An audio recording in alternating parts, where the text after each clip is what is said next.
அமெரிக்க போர் விமானங்களுக்கு அனுமதி மறுக்கப்பட்டிருப்பதாக இலங்கை அரசு அறிவித்திருக்கின்றது. அனுரகுமார திசாநாயக்கா அவர்கள் இலங்கையில் இந்த அமெரிக்க போர் விமானங்களை நிறுத்த அனுமதி கோரியிருந்ததாகவும் அதற்கு தாங்கள் அனுமதி மறுத்திருப்பதாகவும் தெரிவித்திருக்கின்றார். அமெரிக்கா தனது போர் விமானங்களை நிறுத்த அனுமதி கோரிய நிலையில் அதற்கு மறுப்பு தெரிவித்து அறிக்கை ஒன்றை அவர் வெளியிட்டிருக்கின்றார். இது தொடர்பாக இலங்கை நாடாளுமன்றத்தில் பேசியிருக்கின்ற ஜனாதிபதி அனுரகுமார திசாநாயக்கா அவர்கள் அமெரிக்க கப்பல்களை தாக்கும் 8 ஏவுகணைகளை கொண்ட 2 போர் விமானங்களை மத்தள சர்வதேச விமான நிலையத்தில் மார்ச் 4ஆம் தேதி முதல் 8ஆம் தேதி வரை நிறுத்த அனுமதி கேட்டிருந்ததாகவும் அதற்கு தாங்கள் மறுத்ததாகவும் தெரிவித்திருக்கின்றார். அதே சமயத்தில் ஈரானும் மார்ச் 9 13 வரை தங்களது 3 போர் கப்பல்களை நிறுத்துவதற்கு அனுமதி கேட்டதாகவும் அவர்களின் கோரிக்கை தற்பொழுது வரை ஏற்கப்படவில்லை என்றும் அவர் தெரிவித்திருக்கின்றார்.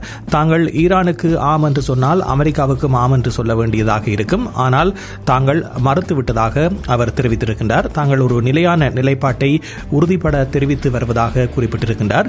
இலங்கை தனது மொத்த ஏற்றுமதி சந்தையில் பிரதானமாக அமெரிக்கா மற்றும் ஈரானோடு பல்வேறு வர்த்தக உறவுகளை கொண்டிருக்கின்ற ஒரு நாடாக இருக்கின்றது. இது இலங்கைக்கு மேலும் ஒரு கசப்பான அனுபவத்தை 2 நாடுகளிலும் இருந்தும் பெற்றுக் கொடுக்கும் என்று பலரும் தெரிவித்திருக்கின்றார்கள்.